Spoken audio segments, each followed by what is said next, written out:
Hello everyone, my name is Lauren and I'm so excited to be here today to deliver this training for you guys. I want to first and foremost just thank Demi for having me on her channel.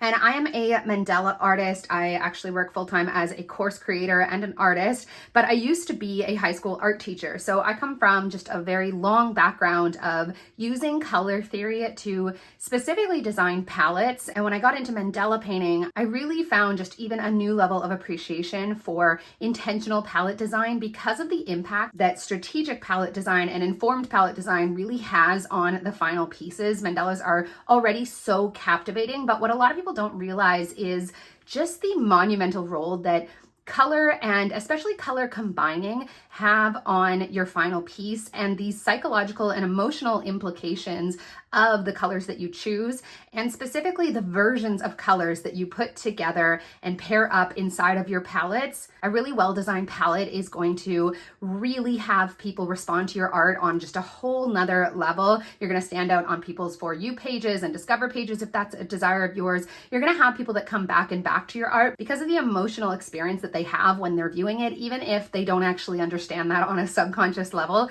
There is just such a huge benefit to applying color theory to your palette design. And so today I'm going to be walking you guys through a couple of tips and two full palettes that I've actually used on my own pieces. I'll put them up here for you guys if you want to see. And I'm going to be walking you through the process of selecting my colors with my knowledge of color theory. I also, as of this week, have a full-length course teaching Mandala artists how to use the science and psychology of color theory to create really beautiful, really captivating, and really professional level palettes for their mandalas. And I'm really excited to have the opportunity to share this with Demi's audience. I've created a special coupon code for Demi's audience. You can use code DEMI, all capital letters, and it will get you 30% off this course for a very limited time. This is just a launch special since this is a brand new course. So if you are interested in learning more about that, I'll share all the information with Demi, and I'm sure that she'll put it down below for you guys. And this course walks you through the entirety of learning how to use color theory to intuitively design really beautiful, just next level palettes for your mandalas. And that's what we're going to get started with today. So let's dive in. Okay, so we're going to start with a really simple color selection process that's a little bit informed by the color wheel, if you will. And so I am creating this beautiful palette, and the combination of colors looks something like it is like an orange with a pink, and then we're going directly across the color wheel into this like green or bluey green area. And in order to do that effectively, I'm just going to talk about pairing my oranges with my pinks, because there's an opportunity here to choose versions of each color that don't really go well together or just don't have the synergy that they could. And if we do this intentionally, then we're going to create a lot of flow throughout the piece. It's going to be very visually appealing. And given that I'm using 3 different colors as kind of my main colors in this palette, doing it the way that we're going to discuss is not going to have your attention go in 3 different places, which can be a little bit just busy for people. So I've started with this beautiful like copper orange. I have like a metallic and then a burnt orange color there. So they're very similar. This one will dry a little bit darker than it is. Now, my next color is pink. And in order to select the pink, I'm going to look at my color wheel, and this is going to be really simple. Essentially what I'm going to do is look at different undertones. This is my like homemade color wheel, by the way. I hope you like it. I'm going to look at different undertones of different colors of pink. So pink, it's not actually on the color wheel here, but it's basically this one. If I lightened this color here, it would be pink. It's between purple and red, mixed with quite a lot of white. Now, when it comes to selecting a version of pink that's going to go really well with my orange, I want to look at where my color of pink that I'm choosing is leaning. Is it leaning in the direction of the oranges, which is naturally going to have it go really nice and well and be very complementary? Or is it going in the direction of my purples and blues, which with much more of like a blue undertone? So I have a couple different pinks here, and I'm going to start with this very purple pink. It's called Gentle Heather. And I'm going to swatch it for you guys to see. I apologize, I don't have the best light today. It's a bit gloomy. Okay, and I'm just going to do a nice swoosh. Now, it's not that this isn't going to be pretty. It's just not going to be as harmonious as a different pink that has more of that orange in it. Okay, so there is my purple pink for you guys. You can see. and they are pretty. They're just not connected at all on the color wheel. And when I introduce my third color in with them, it's going to look like I'm being pulled 3 different directions. And what I want to do instead is have my colors be very complementary of each other and just create that harmony. So now I've got a baby pink. Now this is basically in between kind of like the purple side and the red side. It's a pretty neutral pink, but it's quite light. This is getting us closer to that orange undertone that I've been talking about. But like I said, it's still got quite a bit of blue in it. Okay, it's a very plump swoosh, but we're gonna go with it. So again, it's not that it isn't pretty, it's just not really complementing that orange that I've already chosen. Okay, so let's go with my last pink here, which is called Cactus Flower. Now this is like a very corally pink, and it's got a lot of orange in it. So on the color wheel, if I had pink, it would be pulling like a lot more this direction rather than into my purples. So let's swoosh that one.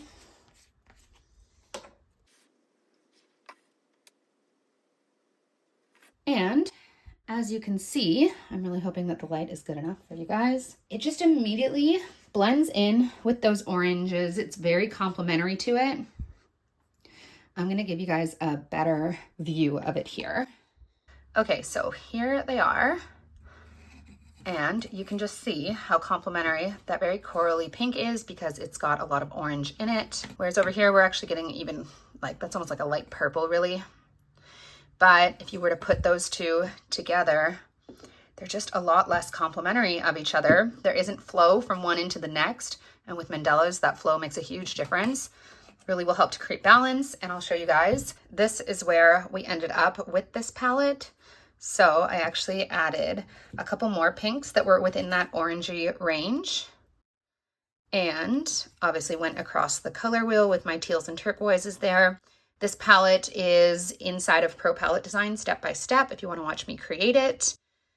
So yeah, just a little tip for you guys with matching colors and pairing colors within your palettes. Look for ways in which you can create that flow by paying attention to how much of which colors are actually in this case, your pinks.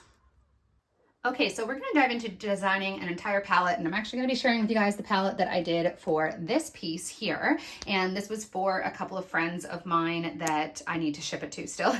But they wanted something really colorful, a rainbow palette. And I got so many requests for this palette that I thought I would include it in this video and talk to you guys about how to create a very harmonious rainbow palette, because it's really easy to create a very overwhelming rainbow palette because there's so many colors, and what we really want is to create a lot of flow, and we want it to be a real punch of color without it being totally like jarring or really overwhelming to the viewer. So we're going to talk about how to do that today. So I've got a bunch of different options for each of my colors, and obviously I'm going to be wanting at least my main colors. I did extend this a little bit into some in-between colors, which we'll talk about, but I'm going to need a blue, a green, a yellow, an orange, a red, and a purple, and definitely a pink as well, because I think it's just a really nice addition.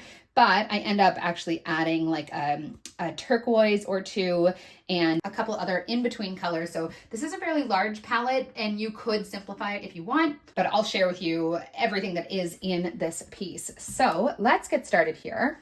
So something that I think a lot of people are aware of in terms of colors on the color wheel, but if not, I'll explain it to you here, is that we have a cool side of the color wheel and a warm side. So generally speaking, my greens, blues, and purples and pinks is like a shoulder color, so it's like a nice lime green, where it's bridging into the warms. They are my cool colors. They're generally associated with being more relaxing, more just calming in general. They do, though, recede a bit into the background. If you ever watch someone paint a picture of, say, mountains, the further away mountains get, the more blue they generally become. And that's because blues and colors with blues in them do recede into the background.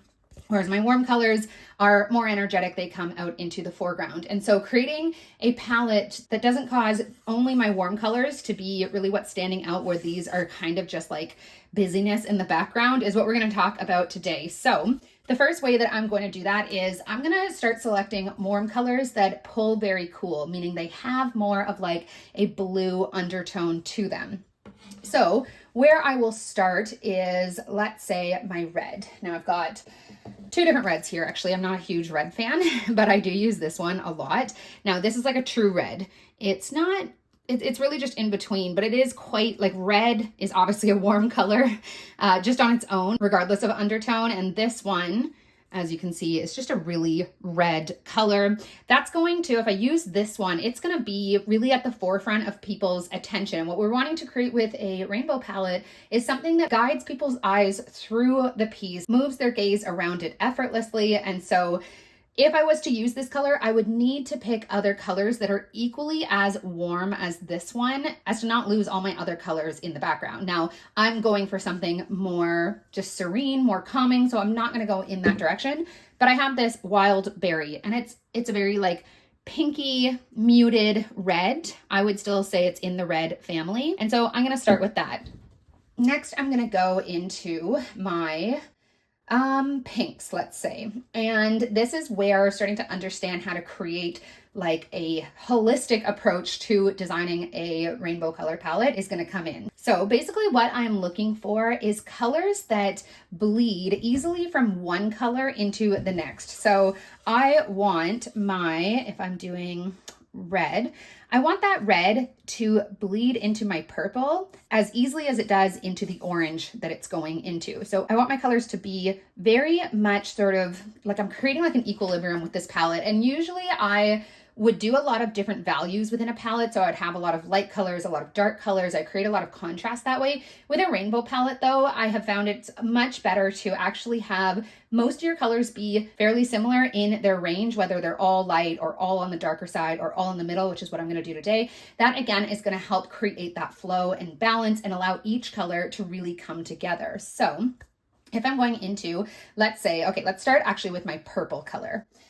Now, in order for there to be flow from this red into this purple, I actually want this purple, which is a cool color, to have more red in it. And that's going to allow for those two colors to be quite complementary of each other. Whereas if I pick a color like this one, I don't have like a really blue purple, but this lavender is a lot more blue. And there's going to be a bigger jump from this red into this purple. And that's what I'm actually wanting to avoid. So I'm going to go with my purple Pizazz because those two are going to just lead into each other a lot easier.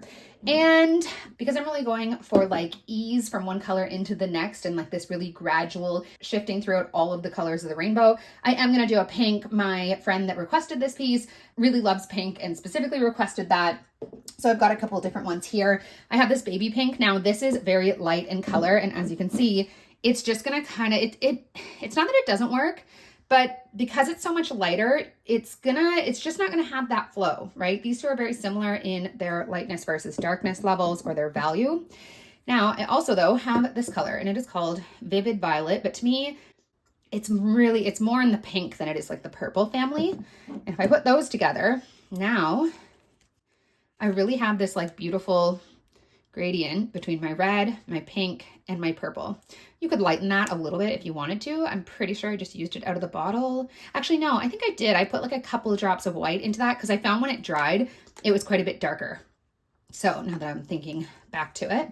Okay, so next I'm going to go into my blue and I'm going in the direction of the color wheel. And when you are actually using a rainbow palette, that is what I would highly recommend, is that your designs all go from one color into the next in the order that they are on the color wheel. Again, that's going to create that flow and just have it be very harmonious rather than like a lot of color all in one piece. So I'm going to go into my blues and I've got a couple of different ones here. I have this true blue. That one's very neutral. I have this ocean blue, which is quite pretty. I have this blue harbor, which is very purple. And this ultramarine blue, this is a stunning color. It has a lot of purple in it. However, it's quite dark. So now, based on what I just said, the blue harbor is going to be a color that you can easily get to from your purple. In fact, that's quite nice. However, I want to take into account that my next color is green and I need that equal amount of ease between my purple to my blue as I have from my blue to my green. So I'm going to go with something that's a little bit more neutral. This one is kind of right in between. This is my ocean blue, and there's a really lovely like step from one to the next, but I'm also going to be easily able to go into my green color. Now I've got a few different greens here. I have this jewel green, which is beautiful. It might be a little bit dark, though it probably would work. I have this festive green, which obviously is quite warm. It's got a lot of yellow in it, and this is not very yellow at all. So it's not bad, but it's not as harmonious as something that is pulling a bit more blue. And this eucalyptus leaf is a beautiful color for this. It's in the right value range. It's equal with the others pretty much, and it's got a lot of blue in it. So now we've got this blue color that is stepping from purple and into green with just a lot of harmony there. So from there, we're going to go into yellow. Now, yellow can be a tricky color to incorporate because you don't really get a lot of options in terms of warm versus cool yellow. As soon as you add orange to your yellow, it pretty much becomes orange, or it does very quickly. As soon as you add green to your yellow, like this one, it becomes green. So in order to choose a yellow that's like not really overpowering and that continues on with that flow and that just like serene harmony that we're trying to create here, I have two different options. This deep ochre is just like a dark yellow. It does have quite a bit of orange in it, however, but it's not like quite so bold, right? Because in our warm colors, we're really wanting to keep them nice and cool. And that's going to allow just for them not like taking over the show, essentially. Now I also have this banana cream, and this is a lot lighter in its color, in its value, but it's not like a huge jump there, and it's very like buttery. It doesn't have like a lot of orange or green in it. I think it's pretty neutral. And when I played around with this, I did find that it worked quite well to go from my green into my yellow. And then from there, I can start to bridge into my oranges. And for this, orange is probably my least favorite color to choose here. I have just like a regular jack-o'-lantern orange, which is just, it's a big jump. It's really warm. It's going to pull a lot of your attention over here. And it's not really adding to like this harmonious, I'm going to try to just create a bit more space. I know it's a little bit gloomy, so I don't have great light for you guys. And to me, it's just going to really command the attention. This is like a pretty neutral orange, but naturally, even the neutral orange is going to be a very warm version of orange. Now, what I also can do is go in much more of like a corally orange color. And this is much more of a cool orange. So again, we're choosing the cool versions of each of my warm colors so that they're not taking over and really pulling your attention. So I have this coral blush that I really love. And if I do that, not only are these two, they're actually very similar in their value. There is probably like the biggest jump here because again, if I started putting orange into my yellow, it would just look like a really light yellow orange. So that's probably like the least amount of flow that we're getting from one color into the next, but there is still like a nice just gradation there. And what that's also going to allow me to do is when I circle back around, because of the pink that's in this orange, there's a beautiful coherency there. So those are sort of my main colors. Now there's a couple things that I want to add because there's certain colors that I love. And again, I want to continuously add to just the beautiful flow of these colors from one into the next, but you could just literally do these and it would be a beautiful palette. So I personally love teals and turquoise. I think they're some of my favorite colors to work with. And I have teal mint, that's a much more greeny one. And Peacock Teal, which is pulling quite a bit more blue, but I think it's a little bit more in between. So if I was to do my teal mint, I can tell right away there is a much closer relation to these two than there is to these two. So what's going to happen then is that these two, from a distance especially, the eye is going to try and kind of collapse them together, especially since we're not doing any real differences in our value. We don't have a range of value in this palette, and this is generally the only palette that I would really suggest doing that because value and contrast in value really adds a lot of depth to your pieces. So I'm not going to go that direction because even though that's not a bad jump, it's way more in the green realm. This is going to flatten these. Your eye isn't really going to see the difference from afar. So if I look instead at my Peacock Teal, I think this is like my favorite color that Decoart makes. It's pretty much right in the middle of those two colors. And now we have this beautiful flow from one into the next. And so in every design that I incorporate that within, it's just going to have this beautiful flow, and like your eye is naturally going to be moving from one piece of the mandala to the next because of this flow that you've created. And from there, I personally always bring in metallics. I just really love metallics. And I think what would work well here is either just like a metallic version of any of these colors, and you can kind of just swap them out if you wanted. You could also do any of these colors in a metallic. So for example, I have this purple pearl. It's a little bit bluer, quite a bit bluer actually, which I don't love because now there's quite a big jump here, but it's not bad. You could do that. But I think what I actually did use for this palette was this berry color, and it actually goes really well. So the other way you can approach this is a metallic that goes really well between two of your existing colors, which this one does. And I did that intentionally because my friend that this was for wanted like a lot of pink. So now we've got like, these are all fairly similar. These two look quite similar together. These two look quite similar together, but it actually did work really well in the piece. I generally just swapped it out for one of those colors, but I also knew that she wanted it in like the pinky range. So I incorporated more of that. Now I personally almost always do just white detailing in the piece, and that brought in like a lot of depth in terms of value, lightness and darkness. I threw this in there a little bit here and there, this white pearl metallic just in place of the white because it's got just like a really nice sheen to it. That's totally optional.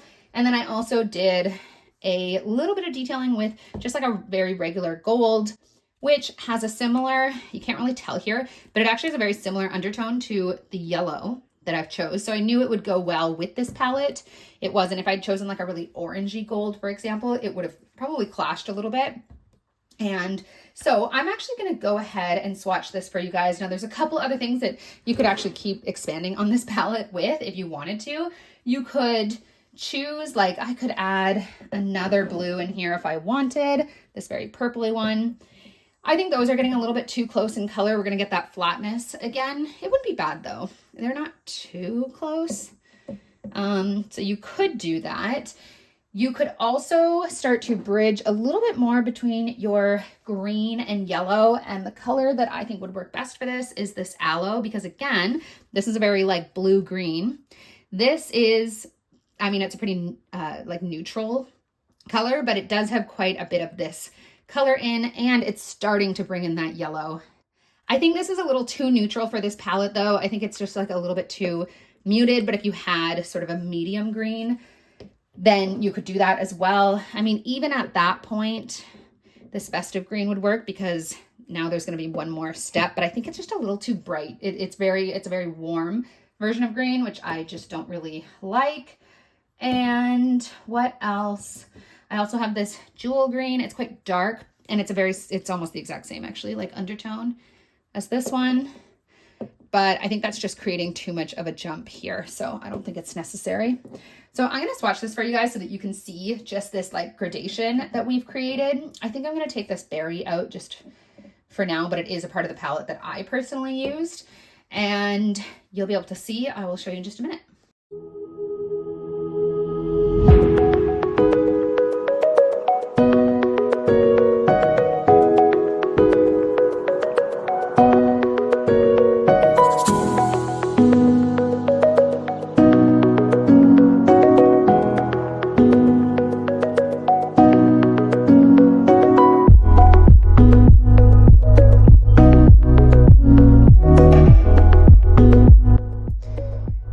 So here she is, and you can see just the flow from one color into the next.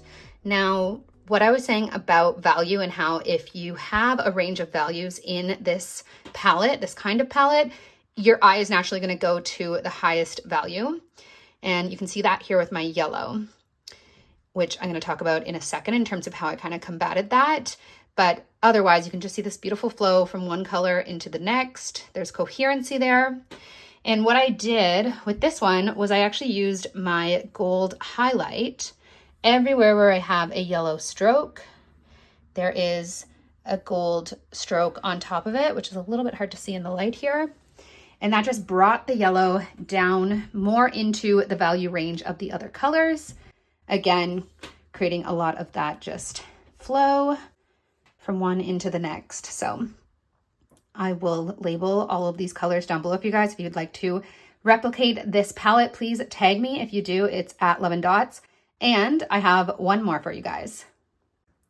Okay, so I'm going to create a different kind of color palette now, and I'm going to introduce to you the concept of color schemes. If you took art in high school or primary school or middle school or whenever, then you've probably been exposed to color schemes. But essentially what color schemes are is just different groupings of colors on the color wheel in kind of different patterns and shapes. So you might get ones that are directly across from each other. You can have a triadic color scheme, meaning that they make a triangle shape. The ones that we just did were what's called a saturated color scheme, meaning that we're using the entirety of the color wheel in order to create our palette. And different color schemes evoke different kind of emotions. Different ones have different properties. I'm a real fan of what's called an analogous color scheme, and that means that 3 or 4 usually that are all lying beside each other connected on the color wheel. So all on one side of the color wheel, and that creates a really harmonious, very flowy color palette. I really, really love analogous. I do it a lot, and it just allows for this effortless balance because all of those colors really lead into each other quite well. So you can just do different design components that marry into one another quite effortlessly, so on and so forth. However, today what we're going to be doing is called a complementary color scheme. And what that means is 2 key colors that are directly opposite one another on the color wheel. So this is obviously yellow and purple. They are opposites on the color wheel. And I love a complementary color palette. However, it can be very easy to not get right. And what is so inviting about a complementary color palette is also what can make it the opposite, where it's a bit hard on the eyes, it evokes conflicting emotions in you. And so doing it right is an art form, but the contrast that it offers is really, really beautiful. It creates this beautiful flow and in and out and depth and dimension. I'm going to share with you guys a couple of the key things to know about creating a complementary color palette. And so what I've got here is most of my purple colors, most of my yellow colors, and I'm going to choose which ones are going to go well together and really complement each other and create a cohesive and very flowy composition of this 24-inch mandala that I've got here, rather than one that feels very broken up and that is just doing the opposite of what I want. And the reason that I chose a complementary color palette for this one was that I want something that's a little bit in between, very serene and also very fun. And so what this color palette is going to allow me to do is have a really nice pop of color that's fun, it's playful, it's feminine, but also really ground that into some neutrals, into just a real flow that also creates this sort of serenity-based experience. Whereas if I'm doing something that's just meant to be a very calming color palette, I'll usually stick with some very neutral colors. I won't really have a color, or any colors for that matter, that are very poppy or that stand out.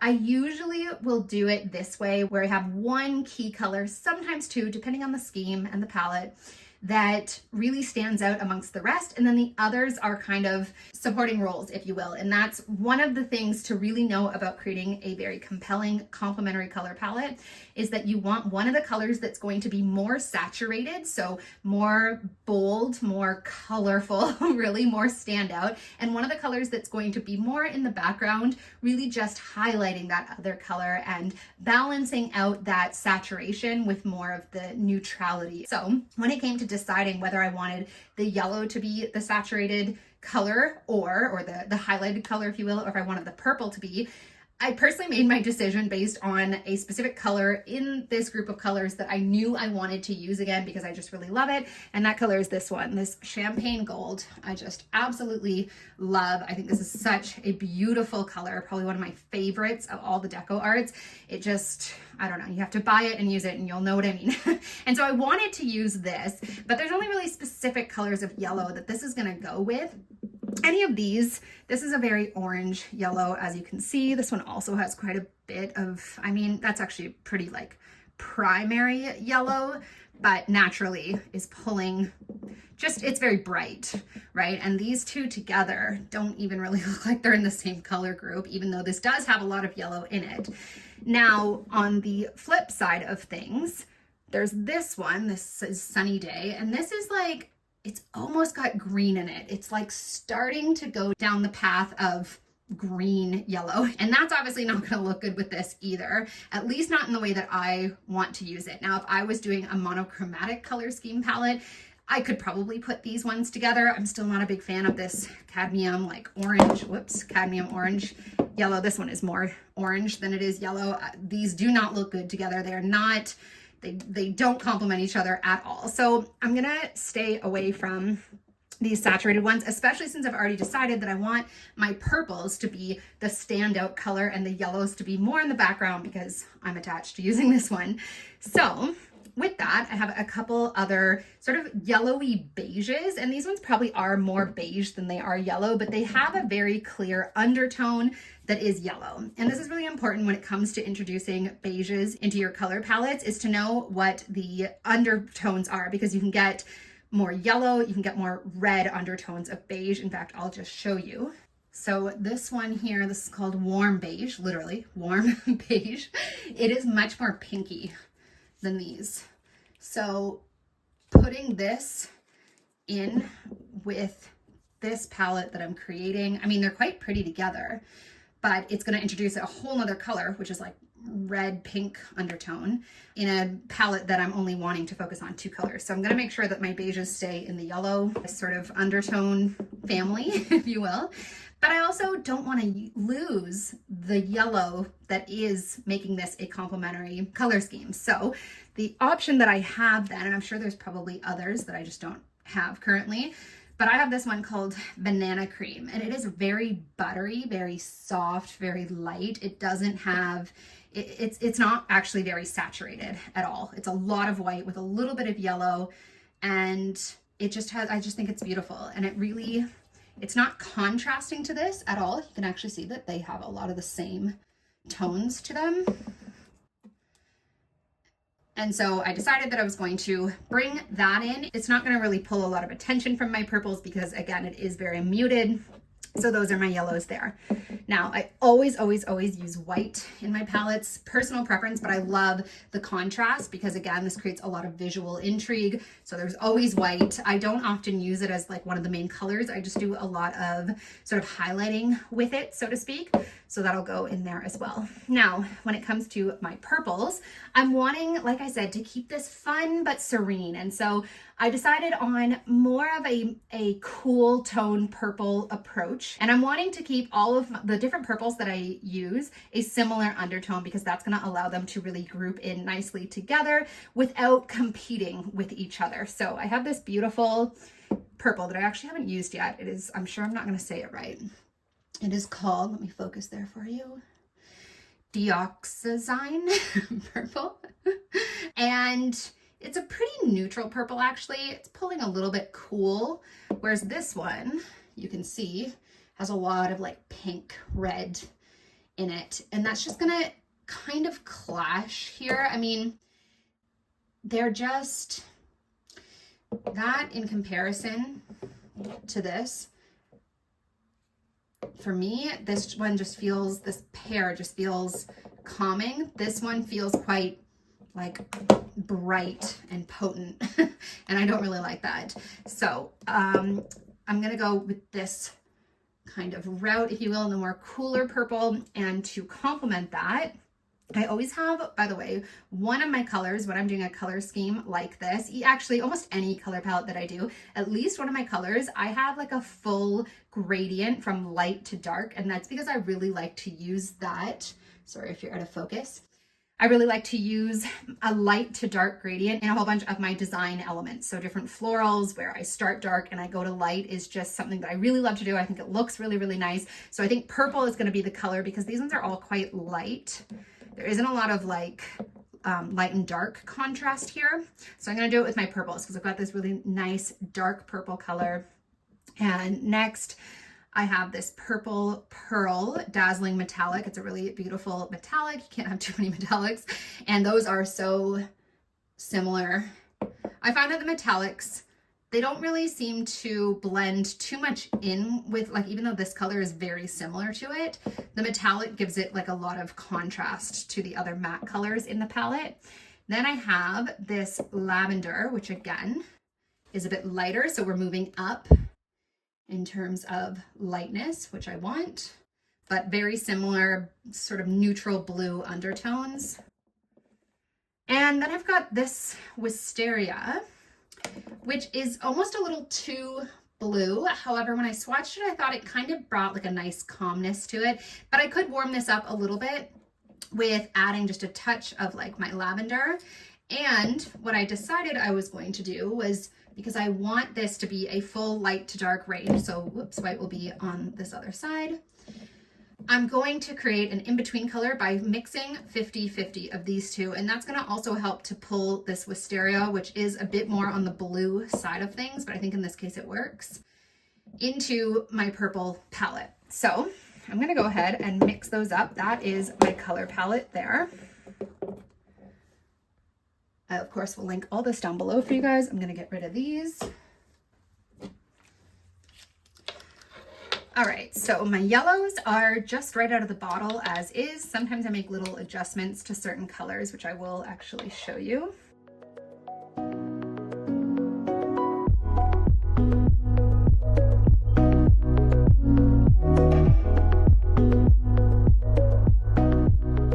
And I personally like to order them kind of light to dark, which my beige yellows don't have too much of a difference. I'm gonna go in with my yellow next.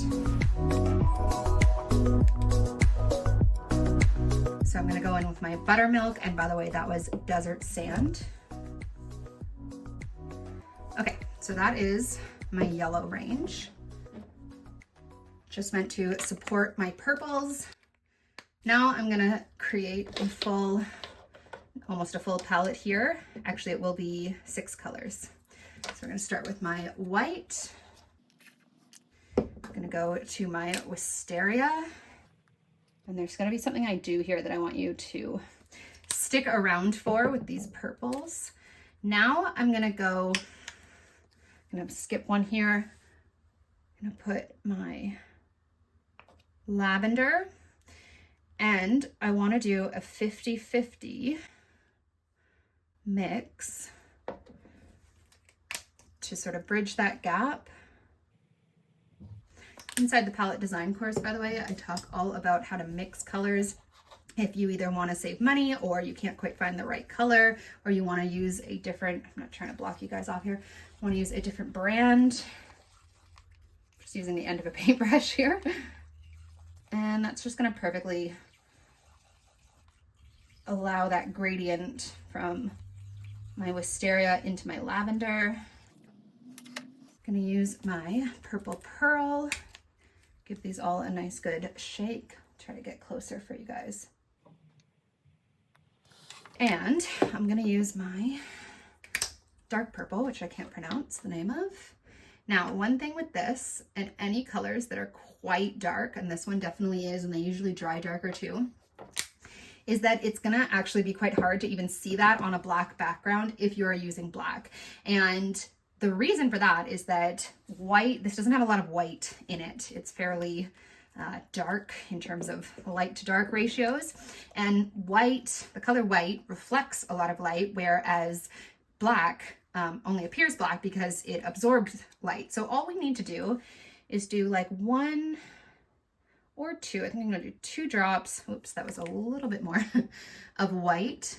And that's just gonna allow me to actually better be able to see this purple. I hope this is focusing for you guys.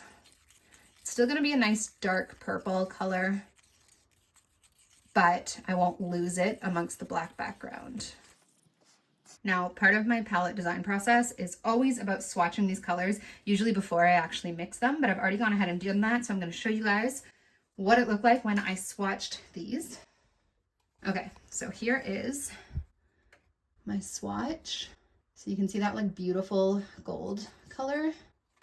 And the yellow actually looks a bit more saturated in the camera than it does in real life. It's quite buttery, like I said. So there's really beautiful contrast there. It's still gonna be a very calming palette. And I'm actually gonna go ahead and use it on this piece right here. And then I'm gonna show you guys what it looks like when it's done. So here is the finished piece using this palette, featuring my dog, who I can't get to move. I really love the way this turned out. The muted yellows with the bold purples accomplished exactly what I wanted to with this palette. And if you guys are wanting to learn how to do this, then I have a whole course for you guys. It is called Pro Palette Design, as previously discussed, and I have a very special discount for Demi's audience, specifically when you use code Demi at checkout. This discount will not last very long. This is like a launch special that I've got for you guys. So check it out. I'm sure she'll put all the information down for you guys below. If you have any questions about Pro Palette Design, shoot me a message on Instagram. I am at loveanddots. And just thank you so much for watching. And thank you, Demi, for inviting me to do a guest spot on your channel. Bye, guys.